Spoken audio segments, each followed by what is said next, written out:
Chris Godinez, licensed professional counselor, also the host of We Need to Talk with Chris Godinez on every Sunday at noon on Facebook live streaming. This video is for educational and informational purposes only. If you feel you need a therapist, please go to Google, type in therapy, your city, Psychology Today will pop up, click on that, and it will have all of the therapists in your area. The views and opinions stated herein are mine and mine alone. They do not represent the ACA, the APA, or any other goddamn therapist for that matter. Boom, shakalaka, done. Okay, there that is. All right. So today, let me get all my other announcements out of the way. These two books are available on print on demand on Amazon. This one, You Can Lead a Horse to Water, but you can't make him cha-cha, is also available on audio. So you can go and get that on audio. This one is supposed to be available on audio soon. Coming soon. It's been coming soon for months and months and months. I don't know what the hell. I've been talking to Andy about it. Apparently there's been a problem with the editor, so which you would think it would be done quicker than the other one because this one only had my voice. So dog face banana patch. I have no idea. Anyway, so if you are interested in these books, they are available. Hi guys. They're available on print on demand on Amazon. This one I'm never going to get used to looking into the camera and going, wait a minute, which hand am I holding this in? This one is available on Audible. So if you want to hear me read it, go ahead and get this one on Audible. Or if you don't like reading, you can listen to me read it to you. All right, there is that. Also, Boise, Idaho, peeps. We are still looking for a place to hold it. So if you are interested in coming to the book signing, sign up for that so we know about how many books I need to ship up there. We will be having a place here soon. Also, if you are interested in the lecture and the lecture only, I will be giving away these lovely cups. Again, I need a head count so I know how many cups I need to ship to my nephew's house because he lives in Boise. So he is a firefighter up there. God bless him. Oh my God, I do not know what he is doing. Apparently, my home state of California is completely on fire and not in a good way. So yeah, just if you can donate to whatever charities are helping out the people in Redding, that would be really fantastic because that just freaks me right the hell out. Anyway, there that is. Okay, so also these lovely cups are available for sale on eBay if you are so interested. So there that is. Okay, did I cover everything I was supposed to? So I hit the Boise thing. So that is August 25th is the evil plan right now in Boise. I will be up there. I'm hoping that I can hold it somewhere in Hyde Park, that area, some little business over there. That would be my evil plan. Don't know yet. So we're still trying to figure out where we're going to do it. Not sure about where the lecture is going to be held, but I do need a head count so I can figure out how big or small of a room to get. That would be very helpful.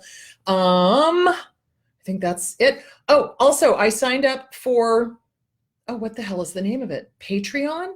Patreon. So if you are so inclined, go over there and sign up for Patreon, and I will do some special videos and stuff for people that sign up for that. Okay. I think that is it. Okay, so today's topic. So I've had a lot of questions on, I'm in the middle of abuse. I want to get out. I don't know how. I'm stuck in the abuse cycle, right? So it's the honeymoon phase, and then it slides into the anxious phase, and then it slides into the abuse, and then it slides back into the baby, I'll never do it again, and then we're back up into the honeymoon phase. And people decide that they're going to leave when they're in the honeymoon phase because they're like, it's that intermittent positive rewards, guys. And they get stuck in that. And one of the questions that was asked that I wanted to make sure to hit on first, because it has to do with this. Hi, Chris. I'm ready to leave. I want to reach out to my family and friends for support, but I'm afraid. I said some really hurtful things defending my abuser, and I just don't know how to start. What do I do?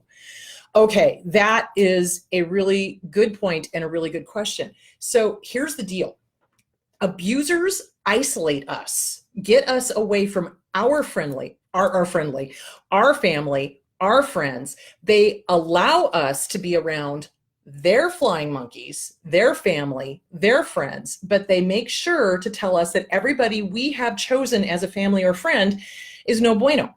And they isolate us from them. And they use us to get to the family and friends. And so we, as targets, end up abusing by proxy, which is hard to admit because it's hard to admit, oh my gosh, I have harmed somebody. So listen, it's no different than having been an alcoholic. It's like your drug of choice is your abuser.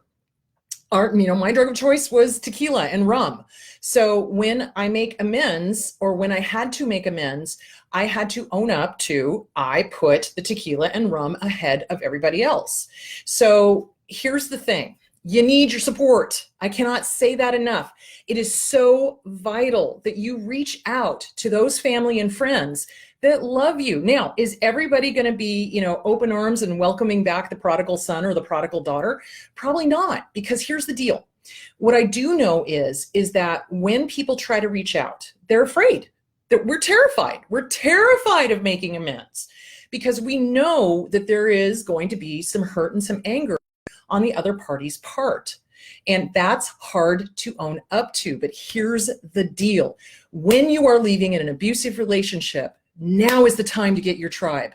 Now is the time to have that base of support around you that can bolster you up, remind you of who the hell you really are, not who the abuser is telling you who you are, that can remind you of, hey, these are flying monkeys. They're not your tribe. That's their tribe. That's not your tribe. Do you see where I'm going with this? So what we often do when we're making amends, both as alcoholics and as addicts to an abusive person, we tend to do these tentative little steps to test the waters, okay? But you can't do that. Now is not the time for timidity. Now is the time for bold action. Really, it is. So instead of going through a second or a third party, now is the time to actually reach out to them. Instead of doing some sort of vague post on social media, now is the time to find a secure line of communication to your family, to your friends. And all you have to do is reach out and say, hi, I'd love to talk to you. That's it. That's it. That's all you have to say. That's it. That's it. Now, like I said, is everybody going to be, pulling out the roast pig and having a party and thrilled to hear from you? Probably not, because you've done some damage. I mean, this is the thing. You have to understand, when you have been in the fog, and when you have isolated yourself from family and friends, and when you have thrown family and friends under the bus, they are just as terrified of being hurt again as you are of them rejecting you. But let me clue you into something. Your tribe, your real tribe, the ones who do love you, they are the ones that have been praying for that phone call, for that text, for that chance to have that relationship be repaired. Those are your tribe. That's it. Reach out. The worst they can do is either ignore or say nothing or say no. That's it. That's the worst they can do. But you have to remember that they are just as terrified as you are. So now is the time to actually do a direct line of communication. Now, here's the other thing. You do not want to do this through social media. I can guarantee you that your abuser is watching every single thing you're posting, or they're reading your IMs over your shoulder and telling you what to say, or reading who are you talking to, or whatever. There's no boundaries with abusers. And if you finally wake up to it, or when we do wake up to it and we call them on it, when we go, you've isolated me, you've taken my family, you've taken my friends away from me. When we finally wake up to that and we confront them, and we do, and we always do, and I'm always going, no, guys, don't confront them. It's not going to make a hill of beans difference, because they're not going to accept it. This is how you know you're dealing with an abuser. What they will say, and it doesn't matter where in the world they are, what they will say is, well, I had to do that. Well, I had to do what I had to do because they were going to take you away from me, or they didn't like me, so I had to do that. Bullshit. They did not have to smear. They did not have to lie. They did not have to encourage us to throw them under the bus, to throw our family and friends under the bus, to say hurtful things, to allow them to abuse through us to our family and friends. Bull fucking shit. They didn't have to do that. And let me clue you into something else. A healthy relationship, there's no fear, there's no obligation, and there is no guilt. So if somebody is going, oh, they're going to take you away from me, I had to do it, they're justifying their behavior. They're using rationalization of their behavior. And that is a load of crap. So when you hear that coming out of their mouths, they're not the least bit sorry they did what they did. They are thrilled that they got your family, your friends, your children away from you so that you are completely and totally isolated and only have contact with their flying monkeys, their family, their friends. So this plays into getting out of an abusive relationship. You need support.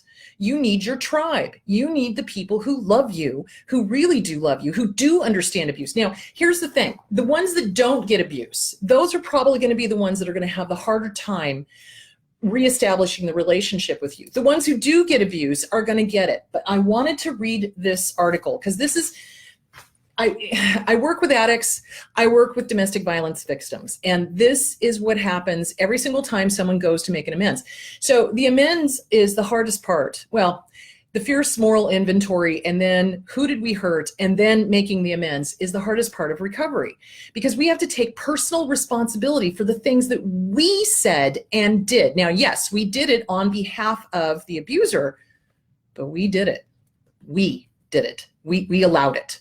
So here's the thing. There is a great article, and it's from Addiction Recovery. It's online. And basically, AA has the same thing. AA, addiction recovery, you name it, they've got all the same thing. And it talks about what to do and what not to do, you know, how to make amends, period. Here's your sign. Here is your guidepost. Here is your how-to kind of thing. So the biggest thing is okay, hang on. When the appropriate time comes to make amends, it's important to take the right approach. While an apology may be part of the package, making amends goes beyond simply saying you're sorry. Actions and words, actions and words, actions and words. And plus the fact it's not like an I'm sorry and then it happens again, because if you want to reestablish trust, it's got to be an I'm sorry. Here's the action I'm taking to make sure that never happens again. Please forgive me. Can we talk? You know, and that is what establishes trust. Now, we as addicts generally demand that people trust us immediately. And we get angry when our family and friends are a little standoffish. But again, you have to realize we've hurt them. We've hurt them. We have said horrible things on behalf of our abuser to them. They have already been harmed. So once bitten, twice shy. So it takes time to reestablish that friendship, that relationship, that whatever. Do you see where I'm going with that? You cannot expect the family and friends to just be like, okay with everything that happened. They are going to want to see, what are the steps? What are you taking to ensure that this never happens again? Because if you just go, well, I'm sorry, and I'm not getting therapy, and I'm not reading the books, and I'm not doing this, and I'm not doing that. Oh, and by the way, I'm still with the abuser. The family and friends are going to go, thank you for reaching out. That's awesome. Okay, busy, gotta go talk to him. Hear my mom calling, gotta go. You know, they're not gonna want to be around you because they don't want to be harmed again. And we as the target have to acknowledge we've harmed them on behalf of the abuser. We have. So, okay, there is that. Take stock of the damage that you've caused. It helps to make a list of the people that you've upset so that you can decide exactly how to make amends to each person and truly change your ways. It's like I said, an I'm sorry is not going to cut it, or an I'm sorry but, or an I'm sorry you. That's not going to cut it. It's got to be a hi, can we talk? And then you start establishing the relationship, and then you work it through. And that may sometimes take a counselor. It may sometimes take a third-party counselor, and that's okay. That's okay, because we have to learn to take personal responsibility for what we did on behalf of our abuser. And that's the only way to really repair healthfully relationships, is to be personally responsible and to acknowledge what was happening and what was done and what was said, and then make amends, make sure it doesn't happen again. And sometimes that takes a counselor to help with that process. Express your desire to repair the damage. Ask for a time to talk so you can have a conversation in private. Now, this is the big thing. Abusers are often watching our phones They are often watching our emails. They're watching our computers. They're spying on us, basically. So whatever way you decide to reach out to your family and friends, it has to be a secure line of communication.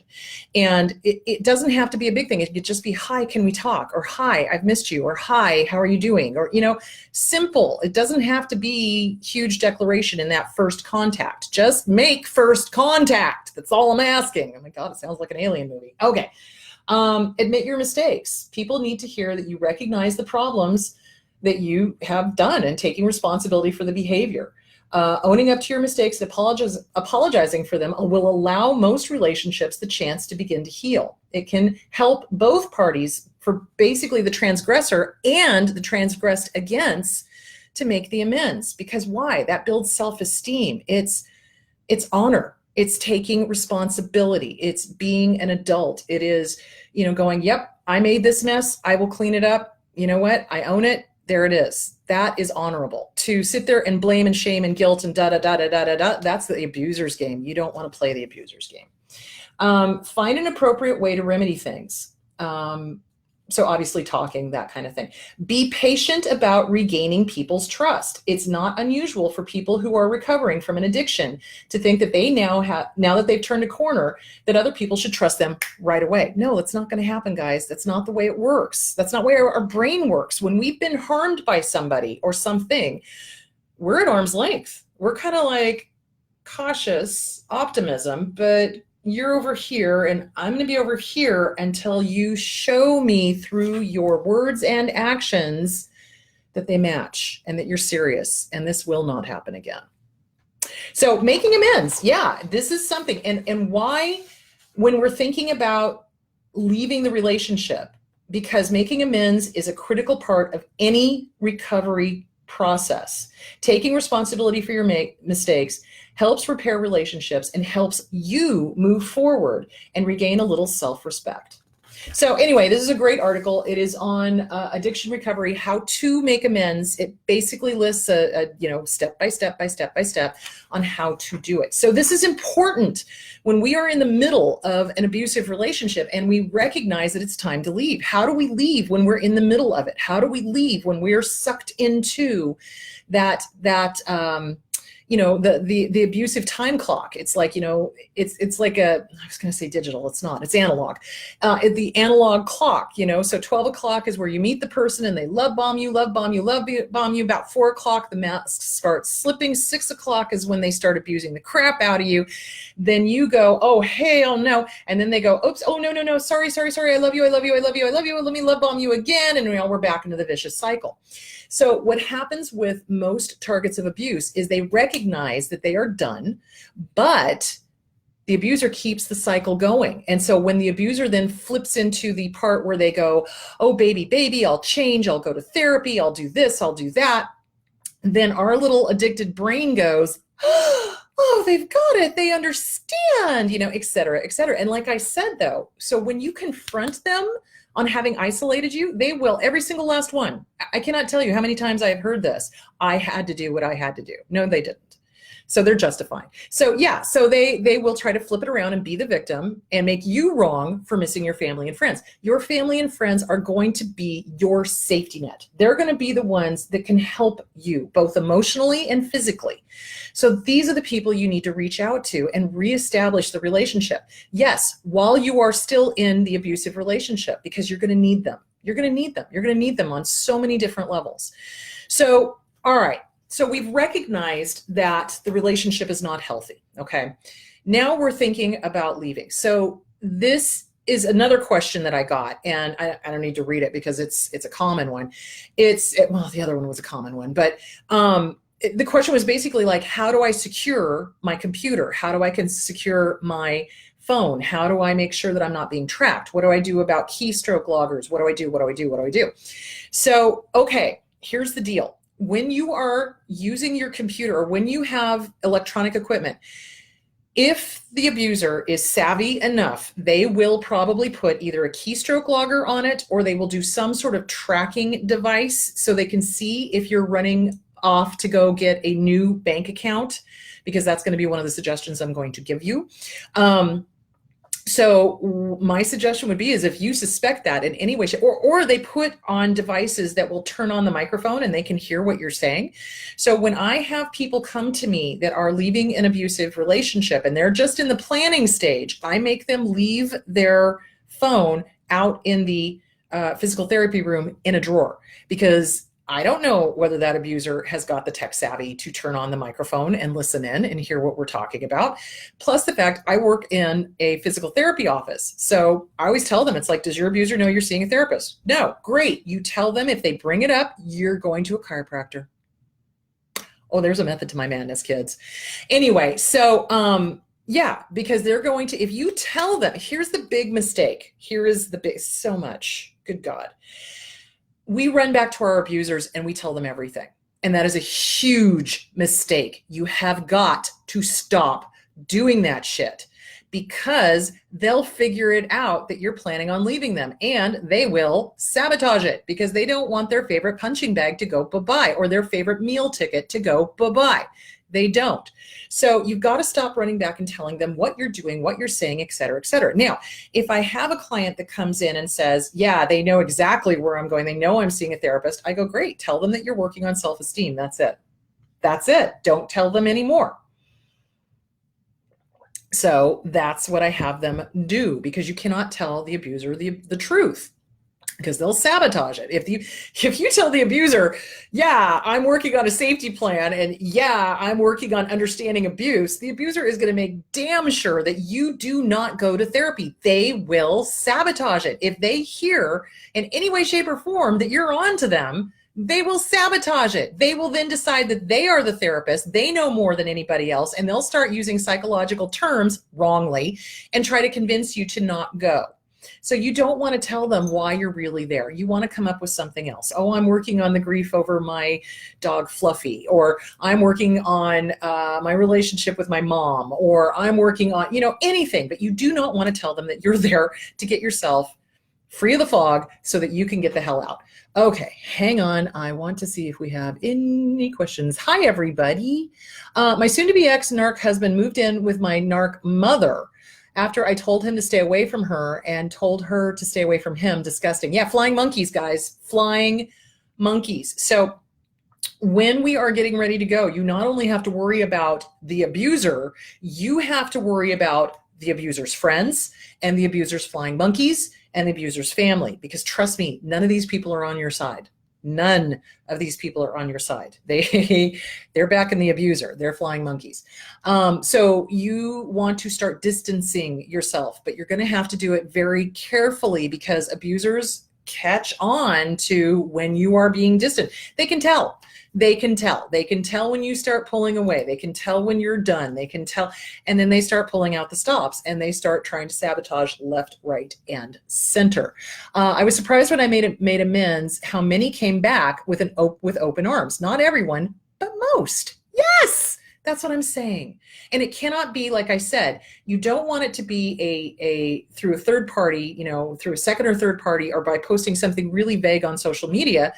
Because remember, the people that you harmed have been harmed as well, or you're afraid that are going to reject you, have already been rejected by you, and they're fearful. So a direct conversation with them is what is needed, not just a vague kind of posting, because again, your abuser is probably watching your social media like nobody's business. So getting back to the electronic equipment, it's really hard to detect. It's really, really hard to detect when somebody has a keystroke logger on, or when somebody has got these malware kind of things that they can then spy on you with.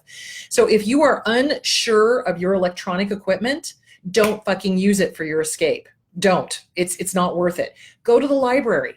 Use the library computers. That's a free place that you can go, that you can use the library computers.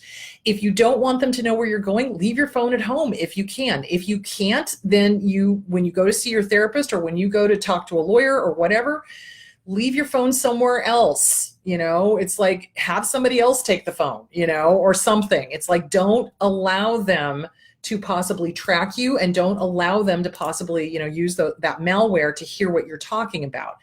So keystroke loggers, it was funny because I've had several abuse targets just be freaking out. They're like, but I've changed my passwords like 6 or 7 times and they still somehow managed to. And I'm like, it's because they have a keystroke logger on your computer. Stop using your computer.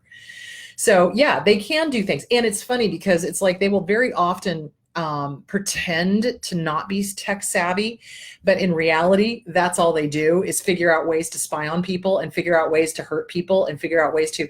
So those are the ones, you really, if your computer keeps, they keep figuring out what you're doing, if they keep, talking about stuff that they really shouldn't have known anything about, they probably have something on either your phone or your iPad or your computer. So you want to not use them. Okay.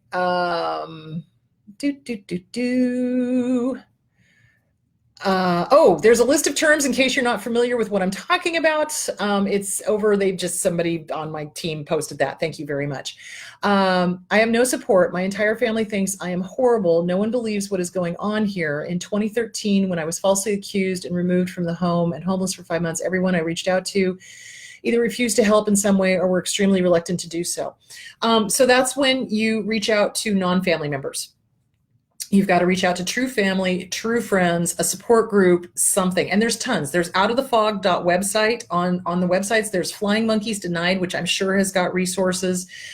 There's Susanna Quintana. Hi. Speak of the devil. There's Susanna Quintana. She's got a whole page. I'm sure she's got resources. Also, there's Melanie Tanya Evans. There's Richie Grannon. There's Ross Rosenberg. There is Dana Morningstar. There is, did I miss somebody? I'm sure I have. There's all sorts of us out there on the web where you can find your tribe. So it is doable. It is completely doable. What is my page name on Patreon? It is patreon.com/we need to talk with Chris. So, because I couldn't fit the whole thing in because it was too long. So patreon.com/we need to talk with Chris. All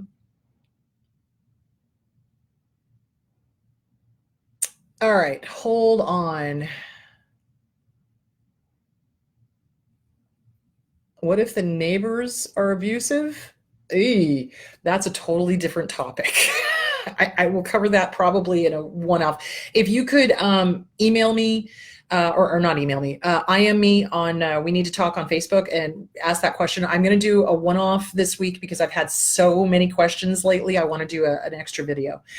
Okay. Gemma, thank you. I hope you had fun at Comic-Con. Okay, so what generally ends up happening is we start coming out of the fog. We start realizing that our abuser has been lying to us. Our abuser has been making excuses. Well, I had to do what I had to do, and I had to get them away from you because you were going to leave me, and blah, blah, blah, blah, blah, blah, blah. And they lie, and we're starting to put it together. So and like I said, they do this no matter where they are in the world, the exact same phraseology. That is the weird thing. I had to do what I had to do. Every single abuser on the face of the planet makes that phrase when they're trying to excuse their behavior. So when we are in the middle of the abusive relationship, we are so vulnerable to the love bombing.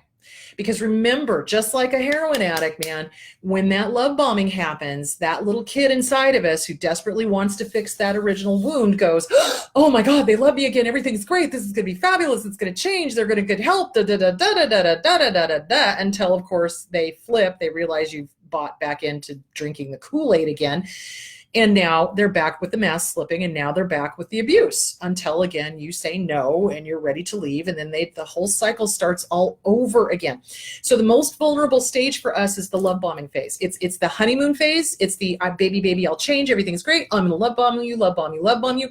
That is the most vulnerable because at that point, that's when we unpack our bags, move back in, tell them we love them, et cetera, et cetera, et cetera. And as soon as they know that they have their hooks into you, bada bing, bada boom, it starts all over again.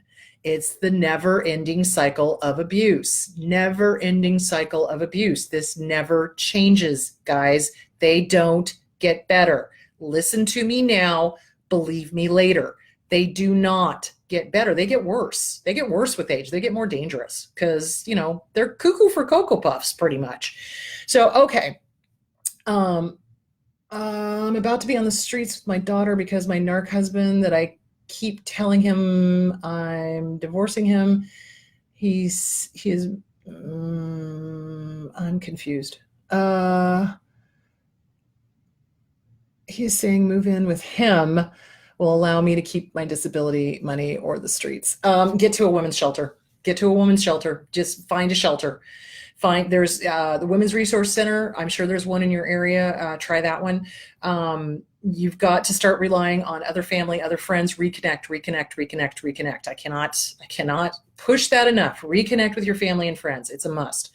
Because that's what the abuser will do, is they will put us they financially abuse us. They keep us from making money, or they spend all of our money. And so that when we are finally ready to leave, they will make sure that we don't have enough money to get another apartment, move somewhere else, have a car, get insurance, et cetera, et cetera, et cetera. So when we are in the middle of abuse and we are looking to leave, we have to look at so many different things. So not only do we have to be careful of not getting caught in that love bombing phase again, we need to take a look at our bank account. What is our bank account doing? Does our abuser know exactly how much money we are pulling in and what we are spending it on? If so, that needs to change. So there needs to be a separate bank account, completely separate bank account that this person does not bank at, that they don't know the tellers, they don't know anybody, and that is where you do your banking. And that's another reason why to make sure that your electronic equipment does not have tracking devices on it. I had a case, and this was years ago, where the guy put a tracker on it and he literally showed up at the bank when she was there to make a deposit and started screaming at her, "Why are you putting money in this bank?" Da, da, da, da. He knew. He fucking knew. So it's important that you protect yourself and that you have a separate bank account that he knows or she knows nothing about, because females can be abusers too, guys. Abso-fucking-lutely. And it pisses me off when people are like, "Oh, women can't do that." Oh, fuck yeah, they can. I've seen it. So yeah, you want to have a separate account that they know nothing about, nothing, so that you can start squirreling away money. Now, I know some abusers demand receipts.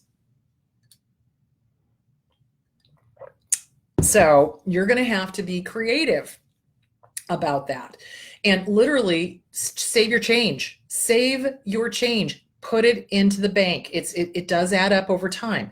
So they do this on purpose because they know, because a healthy, normal human being does not track every cent that the partner is making or spending, especially if they're adults and they have their own job. But abusers do. Abusers will track every cent that is being brought in and being spent, and they will literally put an adult on an allowance so that they have absolute control. Remember, dark triad, Machiavellian, narcissism, psychopathy, so that they have absolute control over your finances, because money is unfortunately freedom. It is. So you need to start taking a look at, where is your money? Can you save it in a separate account? Can you ask or borrow money from family and friends so that you can get the HE double toothpicks out of there?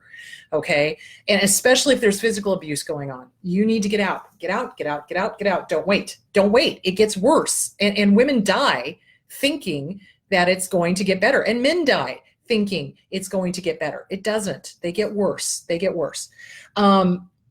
So it's really important to work on your self-esteem at the same time. And this is hard to do because you've got the abuser right there yammering in your ear. You're not good enough. You're a bad person. How dare you? Da, da, da, da. You're cheating on me. Blah, blah, blah, blah, blah, blah, blah. Oh, baby, baby, I'm sorry. It'll never happen again. You're my soulmate. Blah, blah. Do you see where I'm going with that?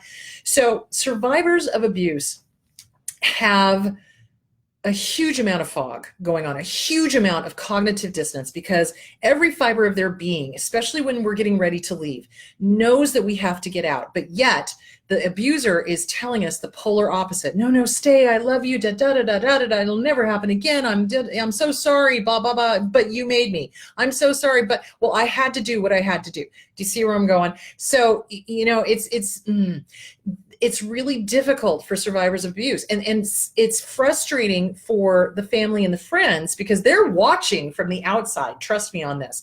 They're watching from the outside going, what the fuck? What are you doing? Why are you staying with this person? Why are you going back to them? And they don't quite have a grasp on the brainwashing. So remember the brainwashing video I did a few years ago. It seems like a few years ago, Jesus Christ, a few weeks ago. It's basically the brainwashing. We have been brainwashed, and we go into that fear, that fog, that obligation, that guilt, and we cannot think clearly because incoming information is conflicting with what we know, is conflicting with what they are saying, and it's so hard to stay focused. And that little kid inside of us, inner child, usually goes for what they think is going to be the easier choice, which is to return to the abuser, or to just shut up, or to just go along, or whatever. And in reality, that choice is deadly. That little kid is going to get us killed, unfortunately. So when we are in the middle of the abuse, you must have a support group. You need that outside support group that can go, what are you doing? Remember who you are. Come back to sanity. You don't deserve to be treated like this. It's hugely important to do that. And it's hard because our abuser is going to come up with every reason in the book why we cannot hang out with our own family. They're going to come out with every reason in the book why we can't be with our own children. They're going to come up with every reason in the book why we cannot be around our friends. They'll demand that we be around their friends, their family, their kids, but they will not. And here's a huge clue. If you have to hide that you are going to lunch or dinner or coffee or whatever with family or friends or your kids, you're with an abuser. Period. And if they're making excuses for isolating you, you're with an abuser. So it's hugely important to have that support group. You have to have that support group to help you because your brain is literally fogged. It is filled with fear. It is filled with obligation. It is filled with guilt. If you can get to a therapist during this time period, do it. You need that extra push, that extra bit of support so that you can leave finally. Now, on average, it takes 7 times. On average, now half do sooner than that, half go longer than that.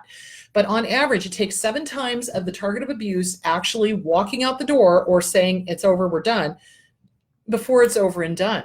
You have to decide in your head, are you done being abused?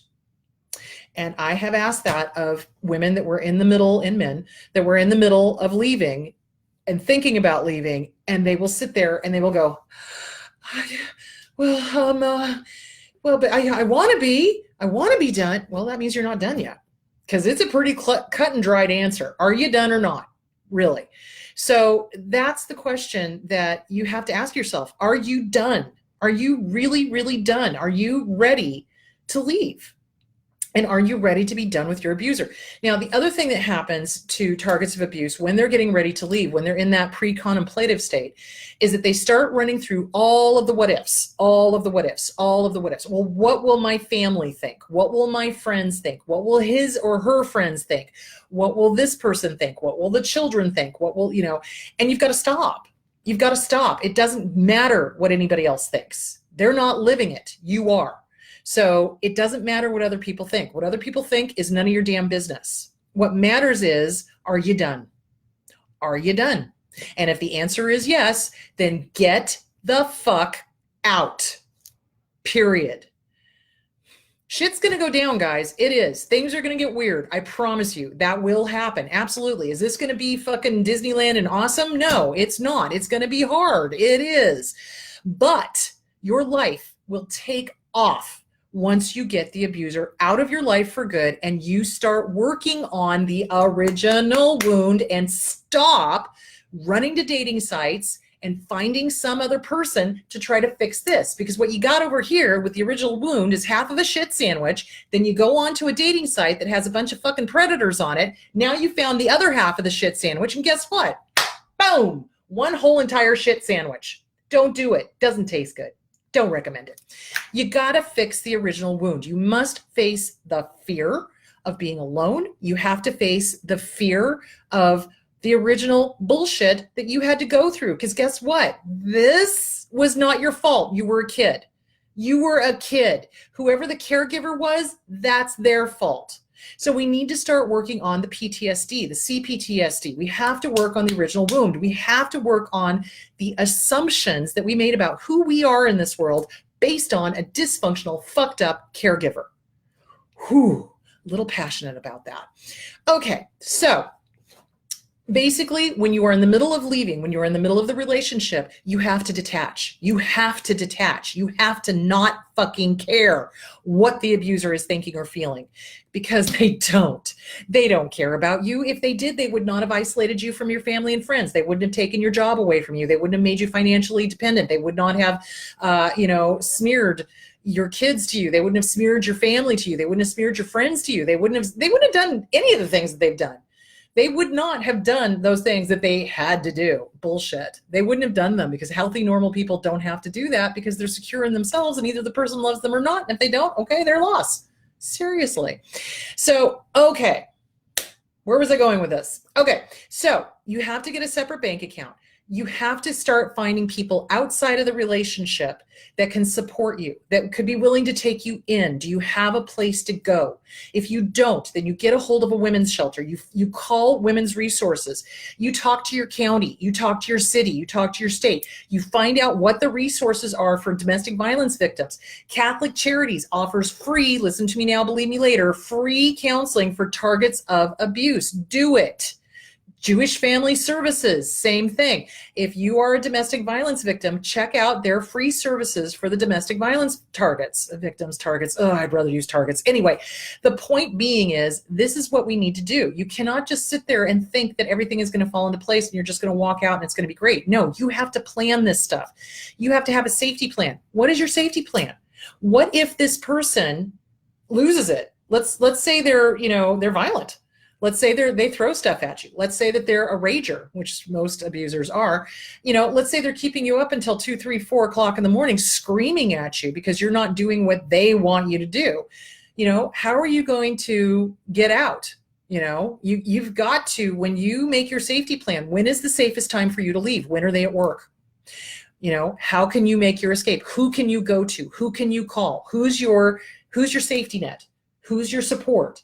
What services can you start getting into place now before you leave so that you are safe when you walk out? What about the car? What about the transportation?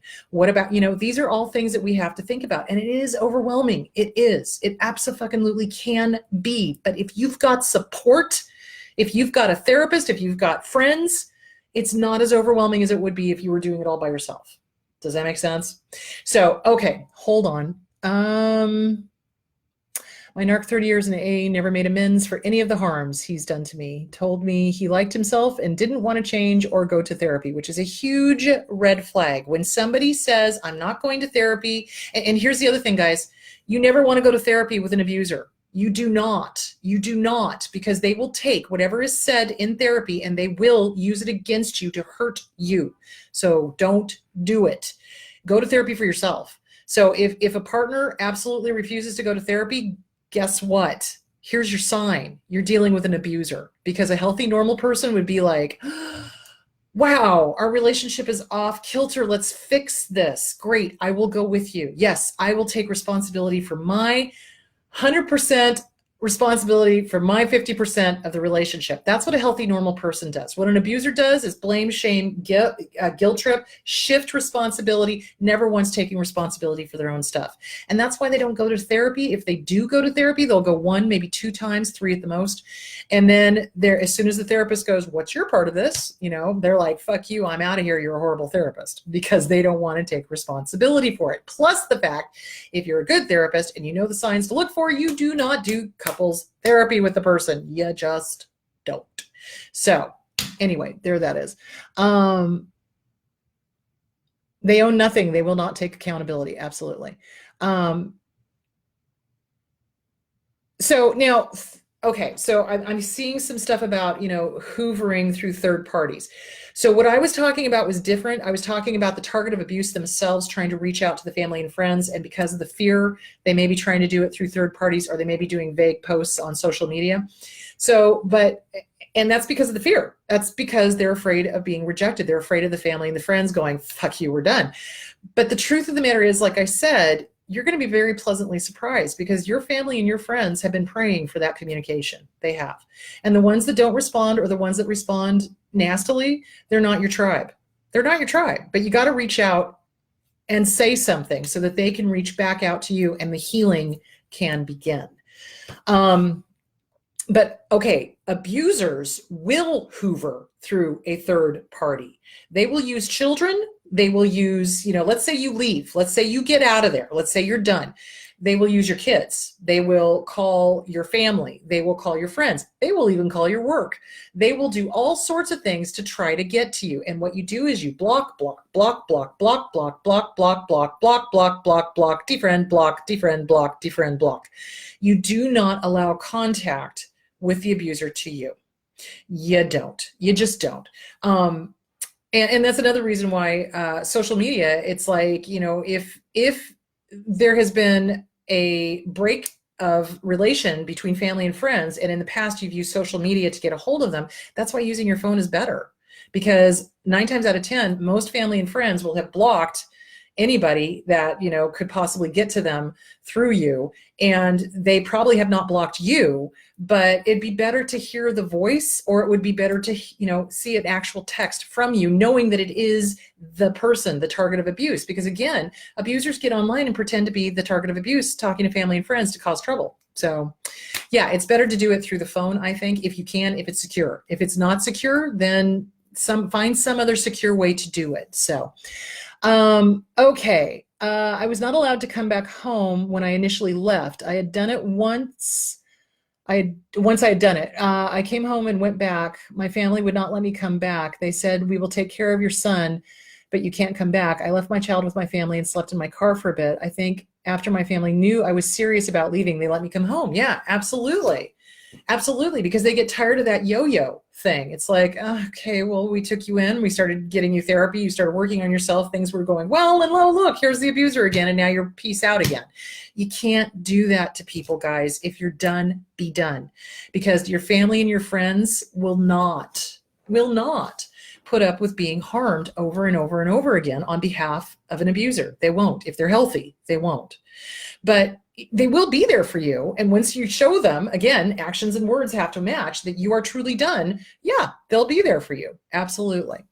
Make amends with friends who believed the lies make amends with friends who believed the lies my narc told. It hurts my feelings, but I know I hurt them as well. Those are the ones I was unable to even apologize to when I reached out.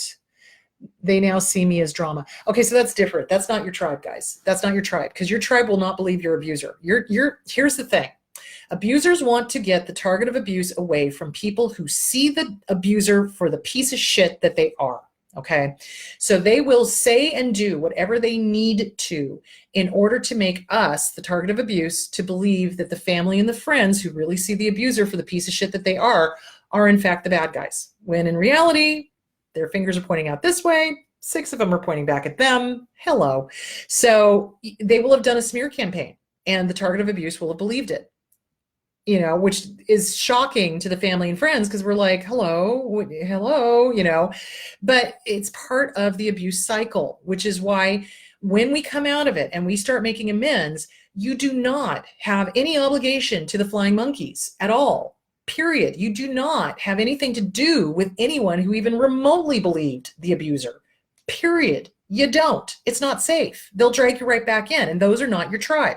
Your tribe are the people who are like, I love you. I believe in you. I believe that this person was abusive to you. I know who you are, and boy, go you. Let's go to therapy. That's your tribe.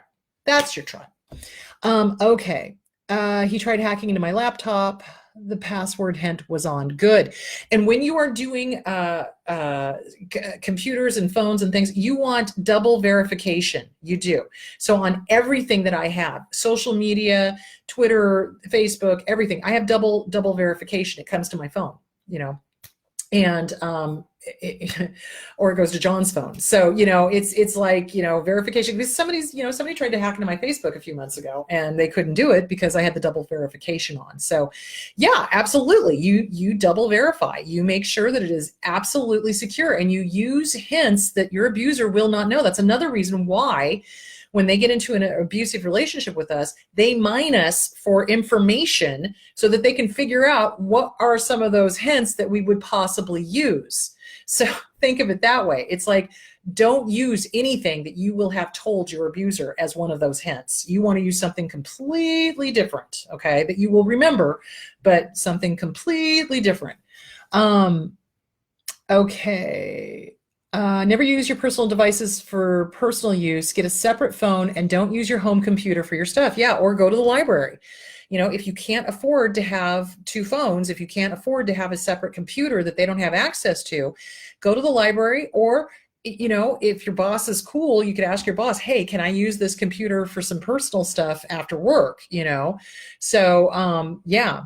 I just told my mom I was working on my anxiety. Good job. Any ideas on how to fight the outer critic? It says in the Complex PTSD book that this is important, but I don't trust humans anymore. And every time I'm in a flashback, I am like, I knew this people are useless and don't ask anyone for help. So the inner critic causes us to doubt ourselves. And because our self-esteem is so damn low, when stuff happens exterior to us, we have a tendency to go down that rabbit hole with the inner critic. While we are leaving the abusive relationship, we have got to fight against that. We do. We have got to fight against that, because that only way that we are going to be healthy, happy, and whole is to be able to tell the inner critic to fuck off sideways with an unlubricated baseball bat. And when outside stuff happens, so like the abuser starts calling us names, they start putting us down, they call our family and friends names, they start the smear campaign again on the family and the friends, we have to be able to go, I am not listening to that, because that is bullshit. And I know who I am, and I know who my family is, and I am not going to believe what an abuser who did scream at me, rage at me, keep me up at night, kept me away from my children, kept me away from my family, kept me away from my friends, you know, ruined my career, took away my hobbies. Do you see where I'm going with that? You cannot believe the abuser. They're lying. If their lips are moving, they're lying. They're lying. And they will try that. So when we are healing, it's really important to rebuild trust with yourself first. The first person we stopped listening to when we got involved with an abuser, listen to me now, believe me later, was us. I can guarantee you, your gut was probably screaming at you and you told it to shut up. Why? Because your original caregiver told you to shut up when you recognized the pink elephant taking a shit in the corner of the living room. So the first person we betrayed was us. We betrayed us first because we did not listen to our gut. And when we did not listen to our gut, we stopped listening to the family and the friends who loved us. That we betrayed ourselves first. First and foremost, we betrayed ourselves. We allowed it to happen. We did, because we didn't do the work on the original wound. Once you start doing the work on the original wound and you have your list of deal breakers in place, like rock solid, like if somebody disrespects me, if somebody lies, if somebody tries to tell me that my family and friends don't love me, if somebody tries to make me stop my relationship with my children, those are all deal breakers, guys. And the second that shit happens, you see where I'm going with that? But because we don't work on that original wound, because we haven't gone to therapy, because we are not working the books, because we're not doing the things, we are ripe pickings for another abuser. Or because we get out of an abusive relationship and we run straight into a dating website, we are ripe pickings for another abusive relationship. Why? Because we are not fixed this original wound, and the inner child inside of us is trying to fix the original wound with somebody who reminds us of the original abuser. Shit sandwich. So the first person we have to work on is us. The first person we have to rebuild trust with is your gut. You must rebuild trusting your gut. Not listening to this, because this will just yammer whatever the abuser is saying. Not listening to this, because this is the inner child going, I don't want to be alone. Oh my God, I'm going to die. Ah! You listen to your gut. It's a simple yes or no question answer. Is this right? Is this wrong? Yes or no. Calm. It'll tell you. Listen to your gut. Rebuild your trust with your gut. Work on the Self-Esteem Workbook by Schiraldi. Work on CPTSD, From Surviving to Thriving by Pete Walker. Confront the critic. So when stuff comes in and says, oh, you're bad, you're wrong, you're this, you're that, here's what you run it through. Is it true? Probably not. Is it helpful? If it's coming from an abuser, probably not. Is it insightful? Coming from an abuser, probably not. Is it necessary? Well, it's necessary for them to control, but is it really necessary? No. Is it kind? Probably not. So the acronym THINK. Is what they're saying truthful, helpful, insightful, necessary, or kind? And usually it's not, because it's manipulative. It's all about them. It's about gaining control. It's about getting back in your head, and it's about brainwashing. None of that is helpful. None of that is true. None of that is insightful, and none of that is kind, because healthy, normal people don't need to brainwash somebody to be with them. Healthy, normal people have people stay with them because they want to, but abusers have to, I had to do it, have to manipulate, gaslight, rewrite history, brainwash, threaten, intimidate, keep up at night, rage, in order to keep the target of abuse with them. Normal people don't do that. They don't have to. All right, where was I? So you fight the out critic when it comes in. You run it through that. Is it true? Is it helpful? Is it necessary? And it's probably not, because it's coming from an abuser. And then you tell the inner critic to go fuck itself sideways. If you're under a family plan and your abuser is the administrator, they can get legal access to your phone. Yeah, absolutely. That's what I'm saying. You've got to look at all of this stuff. Is your phone secure? Is your computer secure? Is your email secure? Do you have a way to contact the outside world so that you are not isolated? So you want to look into all of these things. Is it a family plan? Do you own your own phone? What's the deal? Can you make phone calls from work? These are things to check into, because that's probably going to be your safest time, is when you're at work. All right. They will install GPS trackers on the car. You can take your car to AAA, and you can have them look under the undercarriage to see if there is anything. I do know that I believe AAA does it for free, and if not, it's probably a minimal charge. But there are mechanics that will do that, because they know that, stalkers, abusers, etc., will do that. Okay. And they all read from the same book. You are not kidding. I swear to God and all that is holy, every single thing they say, I hear it around the world, no matter if they are in China, Timbuktu, Pakistan, Argentina, Brazil, Mexico, Canada, England, Scotland, Ireland, Wales, because UK, yay. They do it. They say the same exact wordage. You'll never find anybody like me. That's the other thing. When you go to leave, you'll never find anybody like me. Nobody will ever love you. You're a loser. You're, mean, nasty. You'll never succeed without me. Bullshit. Bullshit. You get rid of the abuser, you'll do just fine. Trust me on that one. You will.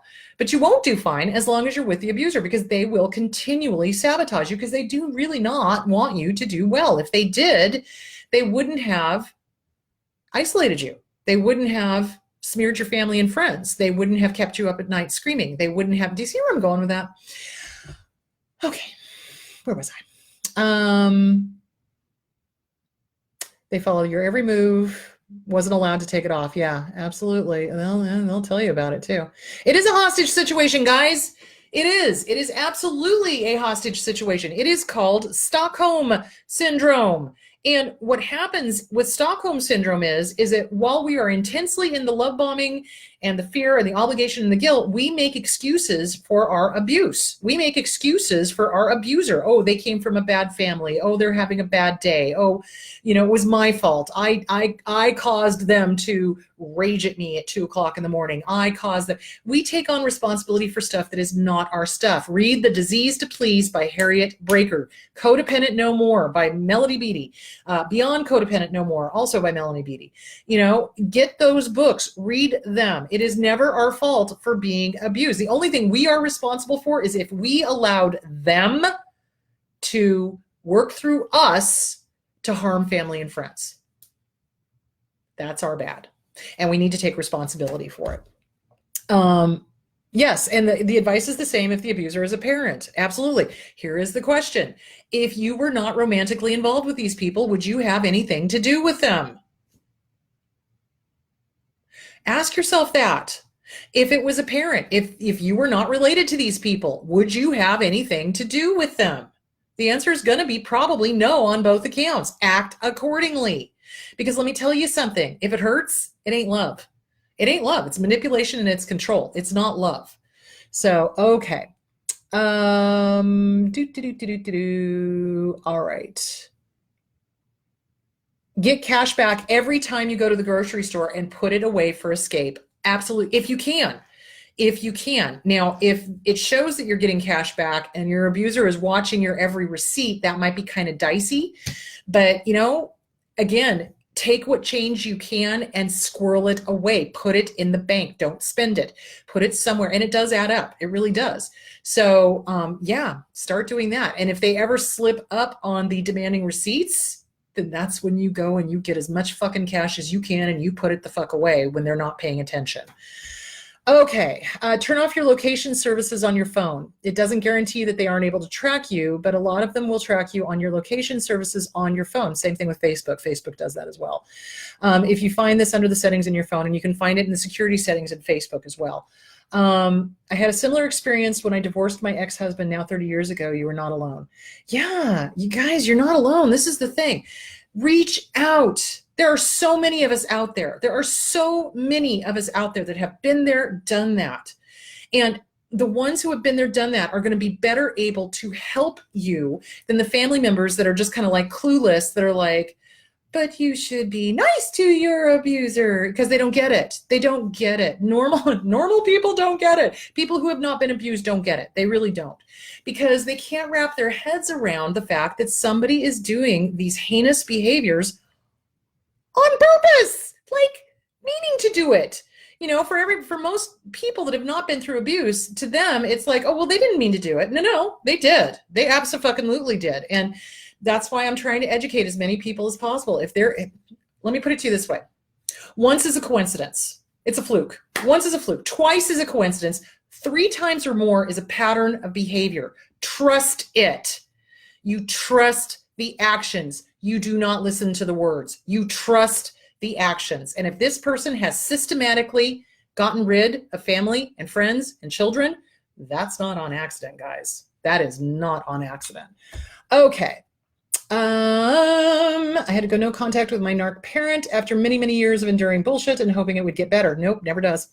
I did this 2 days before last Thanksgiving. Long story short, my parents adopted this boy who was sexually abusing, oh my good God, my daughter while they were in the next room. Not knowing that it was going on, we left, bounced from one abuser to another. Not romantic, but it was abuse nonetheless, before I finally sucked in my pride and went to an emergency shelter. It's bad, but it's much better than staying in an abusive situation. I am so sorry you had to go through that.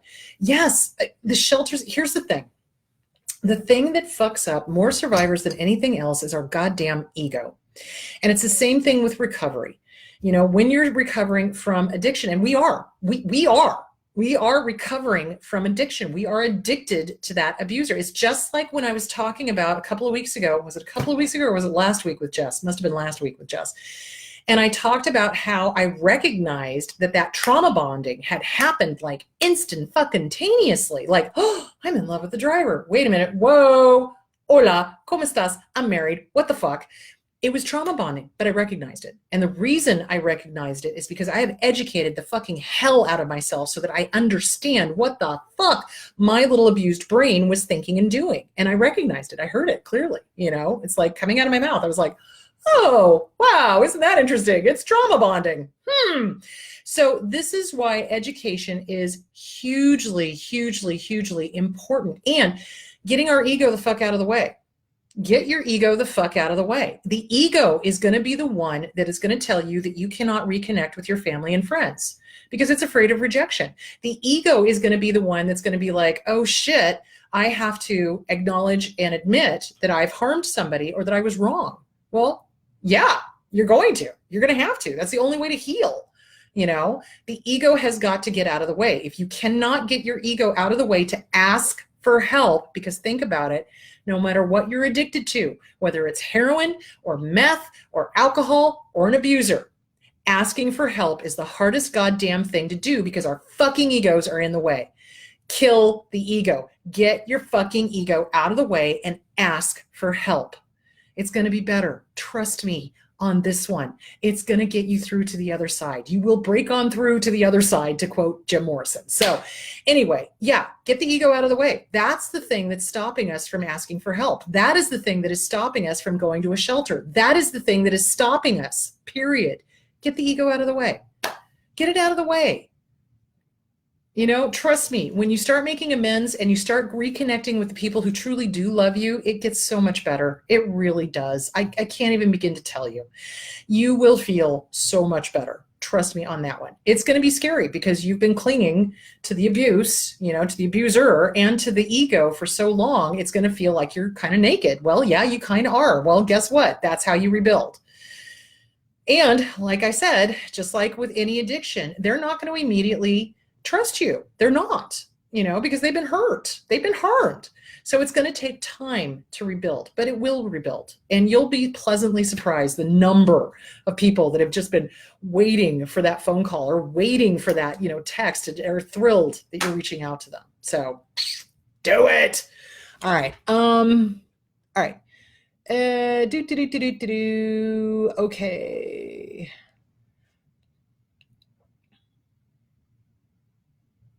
Restraining orders. Okay. So a restraining order is only going to help you once you are out of the relationship. You have to be done. You have to be done. Let me say that again. You have to be done. You have to be away from the abuser, or have the abuser have been moved out of the house. Then you file a restraining order, an order of protection. So you go before the judge and you basically list out why you're fearful, what's going on, what witnesses you have, you know, what they've done, et cetera, et cetera, et cetera. Most judges, at least the ones in Gilbert, are pretty good about, you know, granting them. Your abuser will contest it. They will, because their ego cannot handle the fact that now it's public and now everybody knows that they've done what they've done. And you've got eyes on it, and they won't like that. So they will demand that it be undone. Oh, shit, my brain is going. But anyway, so, you know, they'll demand that it be undone. So you just make sure that you have your evidence together of why this needs to stay in place. So yeah, they'll do that. And you cannot allow fear to stop you from calling the police each and every time one of these motherfuckers goes against the restraining order. If they contact you in any way, shape, or form, if they text you, if they send you an email, if they call you, if they show up at your house or your work, if they try to get to you through somebody else, you fucking call the police. Now, the problem of it is some of the police officers are pretty much disordered themselves. And again, because you're going to find cluster Bs no matter where you are. And I mean malignant, guys. I'm not talking about quiet end. I'm not talking about traits of. I'm talking about full blown. And some of the police won't care, and they'll be like, yeah, I'll pass this along to a detective. And then they don't do jack diddly squat. Other police officers are, God, I love you, because they will take the report, they will make sure that it gets acted on, and they will put the fucker in jail. So, you know, it depends. It depends. But don't get discouraged, okay? Don't get discouraged. It is important you have a paper trail that this person is violating the order of protection, because you're going to need it. You're going to need it. And don't be afraid. This is another reason why you need support. This is another reason why you need either, you know, therapist, support group, family, friends, whatever, because they're going to help you through this whole transitioning period while you're getting away from your abuser. Okay.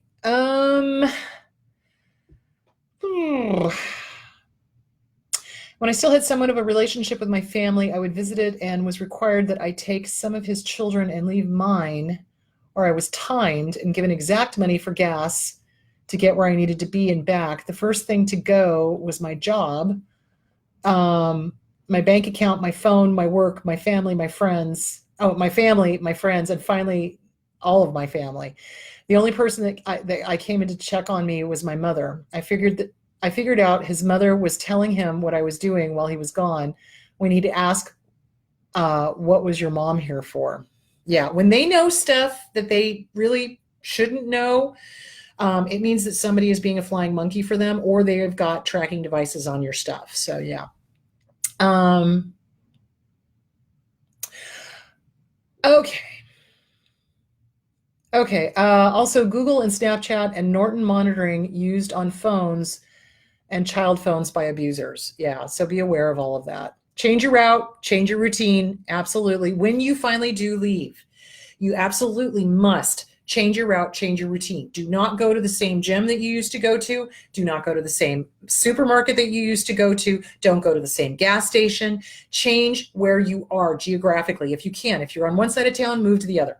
Get away from them. Now, here's the other thing that I've seen abusers do is that they will move right next door to you, claiming that, oh, I just moved. Well, if you don't have a restraining order, they can. If you have a restraining order, they can't pull that shit. That's what I'm saying. Get a restraining order. Do it. Okay, I stumbled across this and I really needed to hear this. Since I left my blood family, I have grown up so much. I'm almost a year since no contact. My mom sent me a letter and I replied, and I told her that I'm grateful for the good stuff she has done for me, but that I was hurt too much. How I am finally myself again, and the rest of the family hates me as well. I feel so much better. And my boyfriend is the best man who has helped me through all of this. My mom wanted to take me to counseling with her, and I said no. Good for you. So, here's the thing. I don't recommend going to counseling with an abuser. I don't.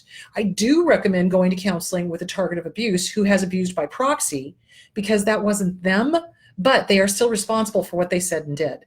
So, as long as they're willing to work on it, they're not running back to the abuser and telling them everything that's been done, that's great. But if they're still with the abuser, it's not going to work, because their inclination, the targets of abuse inclination, is to run back to the abuser to tell them everything, because they've been conditioned, brainwashed, to tell the abuser everything. And of course, the abuser has misused psychological terms and will state that if the family or friends are telling them the truth about the abuser, that they're triangulating. That is not what triangulation is, guys. Triangulation is when you use it as a manipulation to say so-and-so said such and such about you, which is untrue. That is triangulation of communication, okay?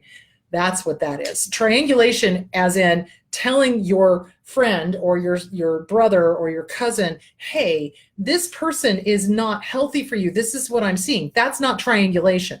Okay, that's your opinion, what you're seeing. And yes, you are talking about that other person, but it's not so-and-so said such and such about this and da, da, da, da. That's a triangulation of communication. So, but abusers will use psychological terms to confuse the target of abuse and make it sound like they know what they're talking about, and that the counselor is wrong, or that the friend is wrong, or that the family is wrong. And you can't believe a damn thing the abusers say. You can't. Wow, where did I go? Holy cow. All right. What do you do about family using each other to get info out of me? They play games to get me to do what they want. You stay away from them. Again, if you were not related to them, would you have anything to do with them? If the answer is no, act accordingly.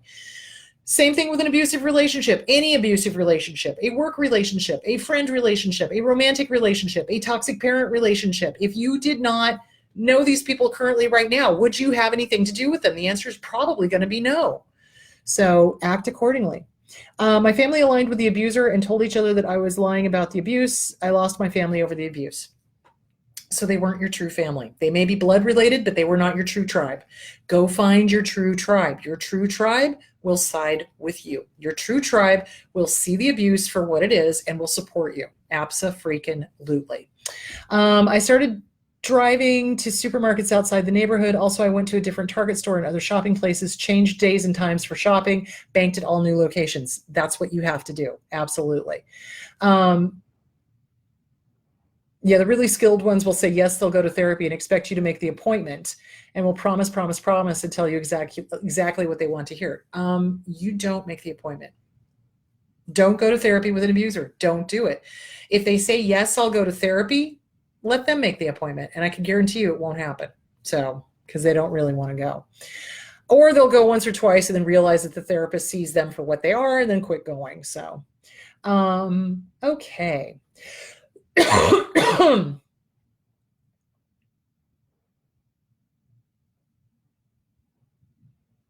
Yeah, thank you for putting that out. So you remember, guys, this is a public forum. So your comments could be seen by your abusers. So just be aware of that. So, and it's the same thing for when this gets posted onto YouTube. Be careful. Be careful. There that is. Okay.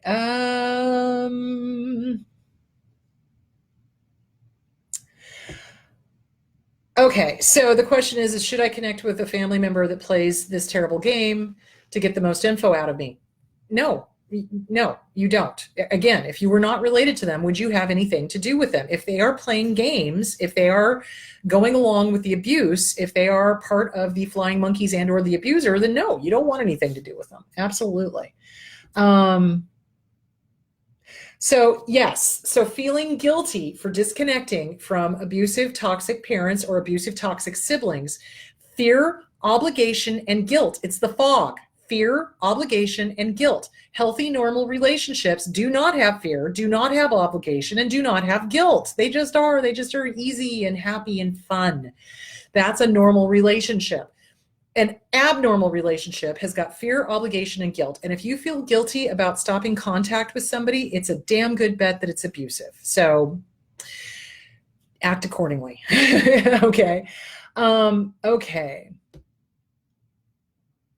My narc made me drop my dog at a shelter. Ooh, good thing to talk about.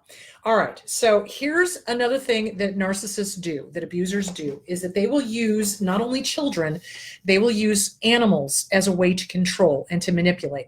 So they will, make sure that you have a dog. They'll make sure that you have animals. And then when you go to leave them, they'll threaten to harm the animal, or they will harm the animal, or they will make it so that, you don't want to leave because, oh my God, the shelters won't take animals, etc. So here's the deal. Friends for Life in Gilbert is a no-kill shelter. Friends for Life in Gilbert is a no-kill shelter. And they will work with victims of domestic violence. They work with elderly who can no longer care for their dogs, and they have to turn them over. So give a no-kill shelter a call. Talk to rescues and get the animal out of there before you leave. And if the abuser goes, well, where's Fluffy? Then you can just say, oh, well, the gate was open, or da-da-da-da-da. You make up an excuse, but you know that the dog or the cat is safe, because abusers have and will kill the animal or hurt the animal or threaten the animal in order to make you stay. So watch for that. And yeah, you probably will end up, if you have animals, you probably will end up having to give them to a shelter or to a rescue. So you plan this stuff ahead of time, because you're going to need to. Or you wait until you're actually out of there and then take the dog or the cat to a shelter, so that there isn't that confrontation of where's the dog or where's the cat. Does that make sense? So, yeah. Okay. When I got him back, he was so happy, but he won't leave my side ever. I'll never do that to him again. He's 12 years young. He's tiny, so he will live forever. I will never put him through that again, ever. I have not one person besides my mom. Not good. My dog is my only friend at my side. I'd live on the streets. Yeah. So yeah, dogs will be affected by it, because dogs are pack animals and we are their family. So yeah, they are going to be very clingy when we get them back from the shelter, if we can get them back from the shelter. But it's important to not allow the abuser to use that animal as a means to keep you stuck in the relationship. Don't give them that. Don't give them that. Absolutely. Okay. Because of the CPTSD that lasted almost my entire life, it's not easy to, hold on. I cannot easy to sustaining one because of my anxiety medication, still working on this analysis paralysis situation. I don't know what to do. Okay. So part of PTSD, we're going to have it. Coming out of the relationship, we're going to be terrified, and we are going to have analysis paralysis. It's the what ifs. What if, what if, what if, what if, what if, what if, what if. And that is what keeps us stuck. It's the fear that keeps us stuck. So you've got to tell the fear to fuck off. So when you have the what ifs, you have to tell it, thank you for your input, shut the fuck up. Why? Because I say so. What is? You live in the what is here, what is now. So when somebody's going through a flashback, or somebody is having that fear consume them, I go, stop. What is? Tell me how many lights are in this room. Tell me what the color of the walls are. Tell me what the floor looks like. And then I start having him go, okay, take a deep breath. What is emotionally true? Because your fear is lying to you. This is exactly what your abuser wants, is for you to be paralyzed. So don't give it to him. Don't let him win. It's like, not today, Satan. Thanks for playing. Bye-bye. What is here and now? What is physically here and now? What is emotionally here and now? Stay in the here and the now. That's going to help you a lot. Working on the PTSD, see PTSD from Surviving to Thriving by Pete Walker. Work it, live it, love it, learn it, do it, do it. It's going to help you. It's really, truly going to help you. Is it going to trigger stuff? You bet your sweet bippy. You may find yourself angry. You may find yourself sad. You may find yourself reminiscing. You may find yourself having a whole bunch of different emotions because it is bringing stuff up, and well, it should. We need to work on that original wound. Abso-fucking-lutely. Work on that original wound. Start with what is, not what if, and have a list of deal breakers, and that you do not put up with anybody who crosses those deal breakers. Absolutely. Okay. Read In Sheep's Clothing by George Simon to see how an aggressive manipulator operates. Okay, that's a good book. Okay. I cannot sustain a job because of my anxiety medications, 40 years of being a target. Yeah, so anxiety is crippling. I'm not going to minimize that. It is crippling. And the best way to do it is to start meditation, yoga, working on breathing, working on calming the thoughts, that kind of thing. And as you do that, you may find that you won't need all of that medication. You still may need some, but you may not need all of it. So it's really a matter of mastering the thoughts. That's what's going to keep you sane, is mastering the thoughts. Thank you for your input. Shut the fuck up. Why? Because I say so. I am the boss of these thoughts. These thoughts are not the boss of me. And then you replace it immediately with a positive. Either, yes, I am good enough. Why? Because I say so. Or, you know what? I'm not playing the what if game. What is? So there that is. A tracker may also be hid in the trunk of the car. Yeah, that's absolutely. They could be anywhere in the car. So you just have somebody go over it. Okay. Our egos keep us blind. Yeah, absolutely. Oh yeah.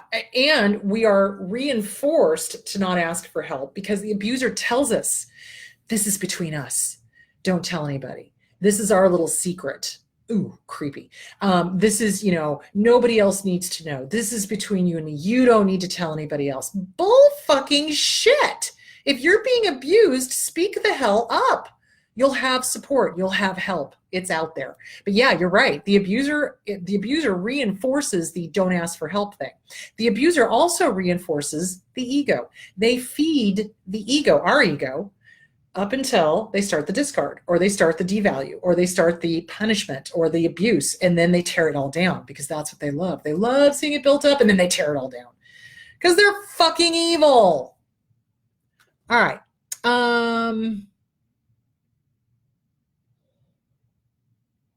So Joanne, I'm going to disagree with you on that one. Sympathize and soothe the ego, not kill it. Counterproductive. Wrong. I'm sorry. Because here's the thing. The ego is illusion. According to Buddhism, and I realize I'm coming from a Buddhist stance, the ego is illusion, and the ego will do whatever it takes to keep us stuck in the illusion. You must set it aside. Absolutely. Do not allow it. You put it down. You smack it down. And you basically go, again, what is? What is reality here? The ego is illusion. So what is reality? And that's what you want to live in. You can soothe yourself, kind of thing, like, hey, I am a good person. Hey, I do deserve to be treated well. But you do not want to feed the ego. Do not feed the bear, because the bear will live in the abuser's illusion of the love bombing and the feeding of the ego to build it up. And you don't want that. You want the ego out of the way so that when they start trying to feed your ego, you recognize it, you put the smack down on it, and you don't play into their game so that they build you up, and then tear you down. So I'm going to disagree with you on that respectfully. Okay. Yeah, listen to your gut. It'll never lead you astray. Trauma bonding is fast and furious. It's a dangerous current that will drag you out into the middle of the ocean. Abso-fucking-lutely. Okay, so we do go into withdrawals from our abuser, just like with any drug, heroin, meth, alcohol, whatever. We go into withdrawals. So what ends up happening is we call up our abuser in our mind so that we get that high again. Okay, and it's happened to my clients several times this week, and I had to walk them through it. It's like you are calling them up to keep the dopamines, endorphins, norepinephrines, serotonin stimulated. So you must participate in thought stopping. That is going to help you a lot. So thought stopping is when a thought comes in and you go, I am not inviting you in for coffee. I see you. Absolutely. I will deal with you. I will, I acknowledge that you're there, but I'm not inviting you in. I am not going to sit there and reminisce about the good times. The most dangerous thing that happens when we are leaving is that we reminisce about the good times. We sit there and we go, oh, but remember when they did ba ba ba ba ba ba ba ba, right? And then we forget about all of the abuse. So you must do a list of deal breakers and have a list of what they did to us. What did they do? Who did they harm? Who did they encourage us to harm on their behalf? How did we lie to our family and friends and our children about who the abuser was because the abuser demanded it? Who do we need to make amends to? You keep that list where you can see it so that when you start taking a trip down memory lane, you can go, wait a minute. Okay, now I remember. Do you see where I'm going with that? That's absolutely what you want to do. All right.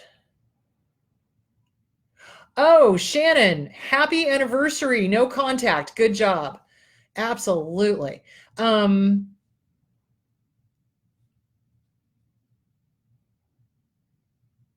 dear.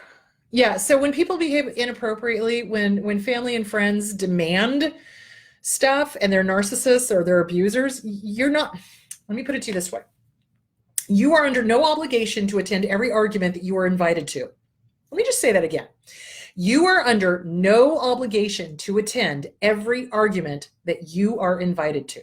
So the abuser, whoever it is, especially when you leave, is going to try to engage you. They're going to try, they'll email you, they'll text you, they'll blow up your phone, they'll do whatever. This is why I'm saying block, block, block, block, block, block, block.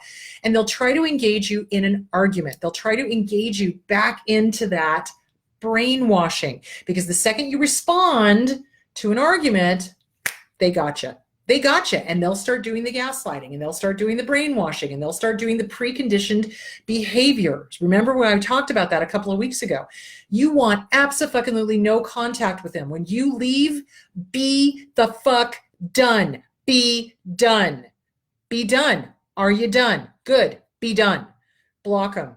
No contact. You stay no contact. It is too dangerous for you as a newly released soul from an abusive relationship to even go gray rock with them. You need to be done. Be done. The safest thing is no contact. The next safest thing, if you have to, if you've got kids and you're having to do custody battles, email or text. Everything in writing. Everything in writing, because they will show themselves for the abuser that they are eventually. And that's why you want everything in writing. Okay. Yes, you can ask to speak to an officer that deals with domestic violence. You may or may not get them, though. There's not enough training in this stuff, guys. There's barely any training in mental health issues, let alone domestic violence. I don't know how many times I've seen it in at least Phoenix, where somebody with schizophrenia has been killed because the officer didn't understand that they weren't complying, not because they were being assholes, but because they literally had Satan on one side, God on the other, and here's this guy giving him, commands, and meanwhile he's listening to commands from both sides, and because he didn't put his hands on his head in a quick enough time, or he made a motion for his pants because the voices told him to, the officer shot him. So yeah, I mean, they don't have training in mental health stuff, let alone domestic violence. Don't get me started. Too late. Okay. All right. Okay, where am I? EMDR is great, guys. EMDR is great. It is a really good modality for working with abuse, trauma, any kind of trauma. The problem of it is EMDR, like any modality, is not for everyone. Some people love it. I love it. I think it's great. Other people do it and they're like, meh, I didn't get that much out of it. So you try different modalities. If EMDR doesn't work, you do CBT. If CBT doesn't work, you try DBT. If DBT doesn't work, you do schematherapy. If schematherapy doesn't work, you do some other goddamn modality. I have no fucking clue. Anyway, you do some other modality. Do you see where I'm going with that? It's like, it's not a one size fits all. And Therapists are all different. I'm very blunt. I am very, have we met? I am very blunt and I'm very to the point and I'm very like, let's hit what is the problem right here and now. And then we can go back and start, working on original wound and stuff because we got to get this shit handled first. You know what I'm saying? So, and other therapists are the kind that are very, they're blank screens. I don't agree with blank screens. Blank screens is a Freudian term, and it's a Freudian way of doing it where you sit there and you go, uh-huh, uh-huh, uh-huh. How does that make you feel? Uh-huh, uh-huh. And you say nothing. It's like gray rock. And supposedly the person is magically supposed to have some sort of epiphany from hearing themselves talk for 24 years. Yeah, that worked really well with Woody Allen. Not. So do you see where I'm going with that? So every therapist is different. You interview the hell out of them to make sure that the modality works and to make sure that their personality meshes with yours. I am not the counselor for people who don't like the F-bomb. Seriously. And I warn people when they call me on the phone, I let them know. It's like, okay, I do CBT. I use a large amount of humor and I tend to swear like a sailor. So if that's a problem, let me know. I'll try not to drop the F-bomb so much, that whole thing. So yeah, you want to interview your therapist as thoroughly as they should be interviewing you. What are you looking for? What's going on? And, et cetera, et cetera, et cetera. So yeah, try different modalities. EMDR is great, I think, for trauma. But again, not every modality works with every person. So you just got to play with it and see what happens. Boy, that sounded really wrong. Oh my God, Chris, get your mind out of the gutter. Jesus Christ. Okay. Yes, restraining orders took several times. He finally got served and then wrote a letter to a judge claiming that he won't contact me anymore. The judge asked me if I still wanted the injunction. Yes, absolutely. He showed up with a friend at the house to fix something, dared me to call police and laughed. I gave him a warning and then followed through and called. He left. Now he knows I mean business when I say I'll follow through. See, that's just exactly it. They are cowards, essentially. They are all cowards. And they are banking on your codependency, your nice guy, your nice gal to stop you from calling the police or to stop you from reporting when they have violated a restraining order. Abso-fucking-lutely. You must follow through. If you do not, you show them that you're not done. Let me just say that again. If you do not follow through with calling the police every single time they have violated that order of protection or that restraining order, you are showing them that you're not done, that you're still prime pickings, that they can come swooping back in and do whatever the fuck they want to you. Be done. Okay. And it does take a whole year. So when you leave the relationship, okay, so let's say you've got your bank stuff handled. You're doing your research on a different computer, either at work or at the library. You've got yourself set back up again with your family and your friends and your support group, and you're leaving, right? You've got a therapist and you're working with your therapist and you've got your restraining order. It is going to take an entire year, guys. It is going to take an entire year. If the Victorians had it right. Grief, an entire year. You have to get through all the firsts. The first time you met, the first time you kissed, the first date you went on. And this is why that letter showing you what they did to you is so vitally important. The good, the bad, the ugly, the horrific, at the very, very end, fuck yourself. Goodbye, raise the rent, right? And then burn it or keep it, because you need to remind yourself, yeah, okay, they were romantic at the beginning. Love bomb, love bomb, love bomb, mirror, mirror, mirror. I fell in love with myself. Hello. You fell in love with your mirror image. You fell in love with you. But then when did the mask slip? When did it slip? What did they say to devalue you? What did they say to harm you? You got to remember that stuff, because they will try to count on you not remembering it. It's called abuse amnesia. So abuse amnesia goes both ways. The target of abuse or the victim of abuse will forget the abuse they went through because they're wrapped up in the fog, fear, obligation, and guilt, and trip down memory lane. But also the abuser will forget all of the horrible things that they did. The fact that they screamed at you at 2 o'clock in the morning, the fact that they got your family and friends away from you, the fact that they ruined your hobbies, the fact that they ruined your job, the fact that you see where I'm going? That's why those letters are so important. Okay, and you got to get through the whole year. And then once you're through with the whole year, and throughout that whole year, you have been with a therapist, working on yourself, reading all of the books that I have been telling you guys to read, journaling, writing and burning the letters, working on the original wound. Who was that caregiver that groomed you to be a target of abuse? Work on that original wound, the CPTSD, the trauma, the whatever it was. Once you have done that and you've gotten yourself through that year and you have actually been working on yourself, you can think about maybe dating again. Maybe, if your self-esteem is where it should be, if your original wound has been fixed, healed, so that you're not looking for another half of a shit sandwich to put on top of it. Does that make sense? All right.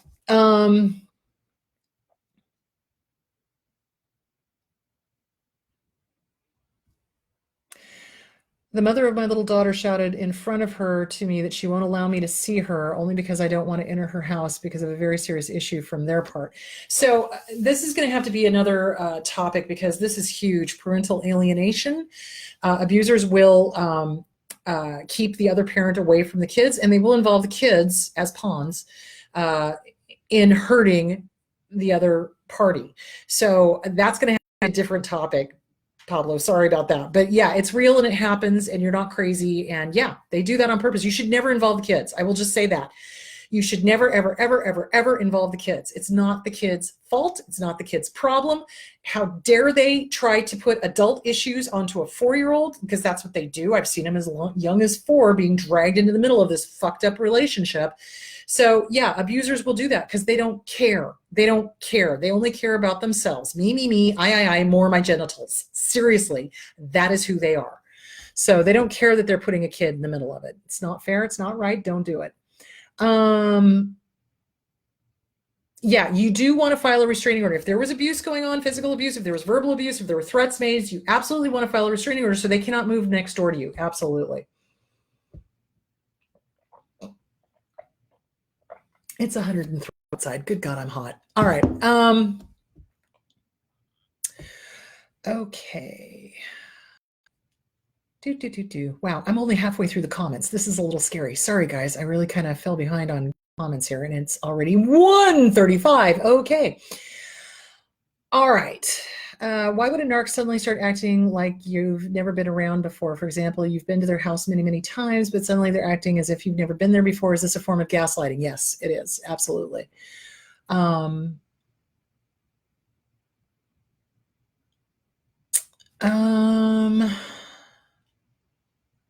Okay, sorry. I'm trying to get to the questions here.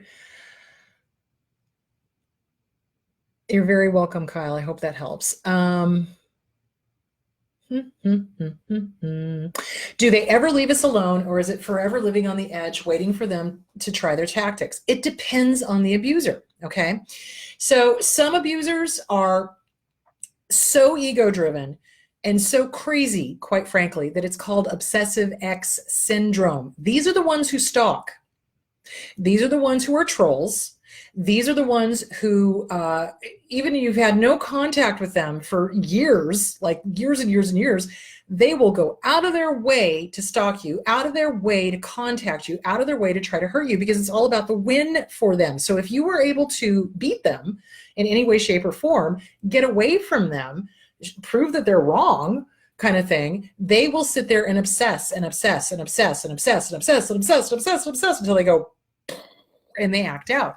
Those are the dangerous ones. They are. They can be. They can be dangerous. They like to make you think they're dangerous, and they rule by fear because they're used to being feared. They're used to having people go, oh my God, I should be afraid. Fuck that shit. No fear. No fear. So this is what our abuser wants. They want us living in a state of fear, living in a state of looking over our shoulder all the time, because that kicks us right back into the conditioned behavior, the gaslighting, and the fog, the fear, the obligation, and the guilt. So we're living in fear. It's not too long before we start feeling obligation and guilt towards them. That's what they want, because that's how they had controlled us in the past. So the obsessive ones, yes, they will probably never go away. You know, they'll keep trying. They'll keep trying, because remember, for them, it's the win. They have to win. And if they didn't win, they'll try to figure out some other way to win, which inevitably always comes back and bites them in the ass, because hello, restraining orders. So do you see where I'm going with that? So there is that type. Okay. Another type of abuser is you're just average run-of-the-mill narcissist, okay? Not a dark triad, but just an average run-of-the-mill narcissist. They've devalued and discarded you. They are the ones that decided to do it. They have another supply. So you're being left alone because they've got another supply, or they've got another supply and they're triangulating you into their relationship so that their new supply thinks you're the crazy ex, and they constantly talk about how horrible you were and this, that, and the other thing. So in that regards, they do that as well. Now, if you are the one who left them, they will be obsessive about it because you won, and they will hoover you back just long enough to get back into a relationship so that they can be the one to discard you. That's what they do. Okay. So there's different types of abusers. And then there's some abusers where they get their new supply and they're happy, you know, and they don't need to go back to another supply because this other supply is giving them everything that they ever wanted, at least in the beginning. And hoovers can happen anywhere from immediately after the relationship has ended all the way up to decades later. It just depends. So every abuser is different. But here's the thing. Their tactic is to keep us in fear. So you cannot have fear. No fear. Abso-fucking-lutely no fear. So how can we do that? So for me, it was a matter of taking personal training classes so that I know Wing Chun Kung Fu. I can drop a 350-pound man, which I'm very proud of. Also, I carry pepper spray on me, and I conceal carry, and I practice with my gun. I go out to the shooting range with my buddy Brent, and we go practice. So yeah, you do things to protect yourself. You take normal precautions, but you do not negotiate with terrorists, ever. And these fuckers are terrorists. So if they try to keep you in fear, you tell that fear to go fuck itself, and you do what you need to do so that you feel safe. I have cameras all over my house. There are cameras all over my office. You know, it's like, I'm not playing that game, bitches. Sorry. Not going to be fearful. Have fun with that. So do you see where I'm going with that? So you don't play the fear. You don't sit there and live your life, you know, agoraphobically, not going anywhere, not doing anything because of your fear that you may run into them. Well, you may. If you got a restraining order, then you can call the police. If you don't have a restraining order, you stay the hell away from them. If they approach you, you call the police. Do you see where I'm going with this? It's really not that difficult. It isn't. But they like to make us think that it's that difficult because they want to keep us in the fear, the obligation, and the guilt. Oh, okay. Thank you for that question. That was a good question. So you don't live on the edge. Are they going to cross your mind? Is it a possibility that you could run into them? Yeah. Is it a possibility that they could become violent? Well, yeah. Is it also possible that Gerard Butler will land in my lap? Hold on a moment. Anyway, yes. Yeah, it could happen. It could happen. Not likely, but it could happen. Do you see where I'm going with that? And you cannot live your life with what ifs. You cannot. Although the Gerard Butler one is kind of fun. So if it's a fun what if, go for it. If it's not a fun what if, don't do it. All right.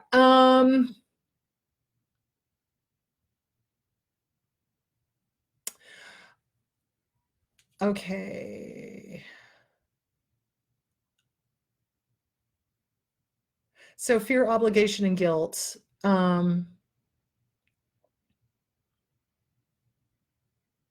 Finding reliable transportation is difficult. Yes, it can be. It absolutely is. But again, there are agencies out there that can help with that. You may have to use public transit. I know that sucks, but you know, if living near the light rail line is going to do what it, you know, get you the hell out and give you the independence and the freedom you need and gets you the job that will bring in the money, do it. You know, even if you're having to live in, you know, the middle of the ghetto, it's like, look, you can do things to protect yourself in that. You probably are not going to have as much mobility if you are still in the middle of an abusive relationship with an entire toxic family, including siblings. So do what you need to do to get out. Get into a shelter. Do what you have to. Don't stay. Okay. I have to practice going gray rock. I tend to tell everything I'm going to do. Yeah, because we're conditioned. It's brainwashing. We are conditioned to run back to our abuser and tell them exactly what we're thinking and feeling. Okay. Okay. So it's boundaries, guys. So because our abuser has conditioned us to tell everything, we have to learn boundaries. Disease to Please by Harriet Breaker. You have to learn boundaries. You have to learn, nope, this is mine. Nobody else needs to know about this. This is mine. Mine alone. my precious. You don't have to share it to everybody, but we do have a tendency to overshare because we've been conditioned to do so. Okay. Oh, Jesus, I'm sorry. I am going really long today. Okay, should I confront my narc sister about abusing our 92-year-old narc mother? I feel helpless in the middle of this toxic stuff. Nothing ever changes. Get the hell out. Get the hell out. Confronting an abuser is like having a discussion with the wall. You're probably going to have a livelier discussion with the wall than you are with an abuser. They're not going to accept it. They're not going to understand. They're not going to get it. If they are abusing a 92-year-old mom, you call Adult Protective Services and you get some social workers' eyes on it. That's really the best thing you can do. Other than that, stay the hell out. Okay.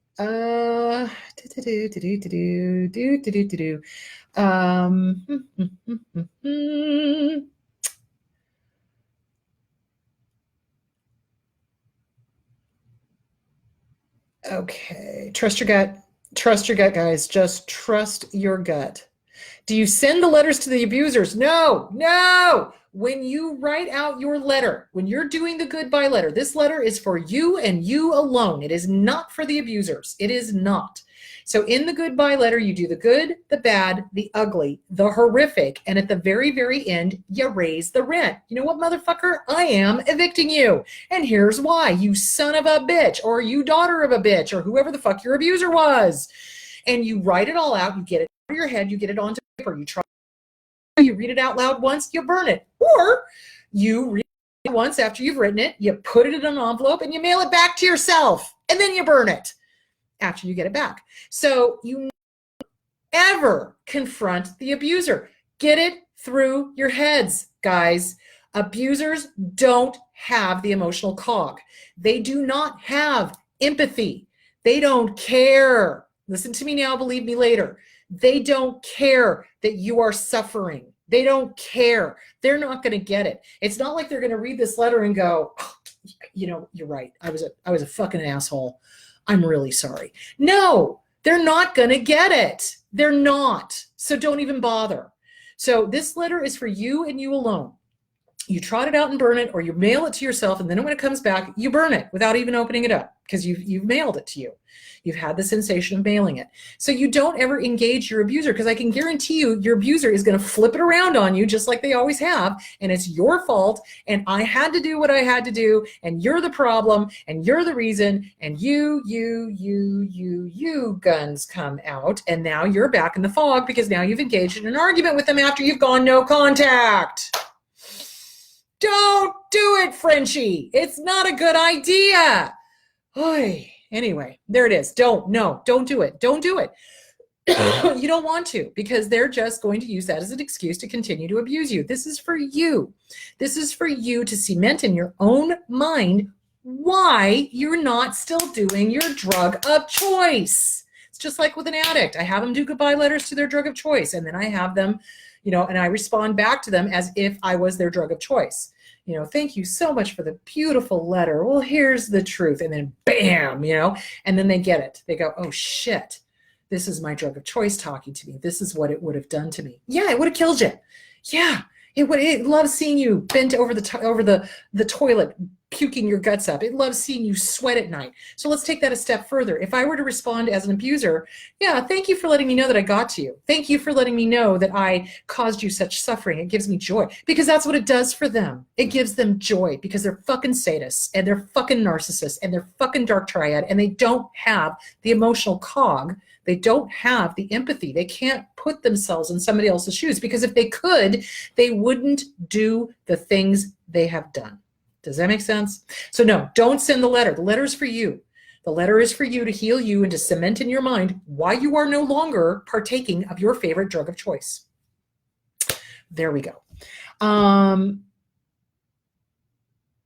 My narc edits what has happened, changes the reality, and lies to my face. It's like being on a hamster wheel. Yeah, absolutely. Okay. Okay, guys, I am going to have to cut today short. Well, short. I've been at it for an hour and 48 minutes. I'm starting to lose my voice. Okay, sorry I did not get to all of your questions. If I did not get to them, guys, do me a favor. You can IM me. You can IM me and send me the question. If I didn't get to it here live, just IM me and send me the question, and I will do another video sometime this week. I'm super busy, but I will try to do another video sometime this week and address all of the questions that I missed. So send them to me in an IM, because if you don't, I'm not going to have time to go back through and try to scroll and figure out what questions I missed, etc. So I'm going to call it good for today. I'm tired. So what was I going to say? I have no idea. All right, so Boise, August 25th. Please go to Eventbrite. Please sign up for it. I need a head count to know how many people are coming. The book signing is just a book signing. You will be buying your own book. I will not be giving out cups there, but I will be giving out cups at the lecture. If you are interested in going to the lecture, please do sign up for that. If you're interested in going to the book signing, do let me know so I can let the place know how many people we can kind of expect. I'm in talks now with one of the stores in Hyde Park, so we'll see if that will come through. Cannot think of anything else. Whew. All right, go have a wonderful day, guys. Take care of yourselves. Practice good self-care. Take care of yourself when you're leaving the abusive relationship. Get back together with your family, with your friends. You're going to need the support. I can't think of anything else. All right, guys, have a great week. And I will hopefully see you probably Wednesdays when I'm guessing I'm going to do the question and answer. So if you can get your questions to me on IM, on We Need to Talk, that would be great. All right, my loves, I will talk to you later. Bye.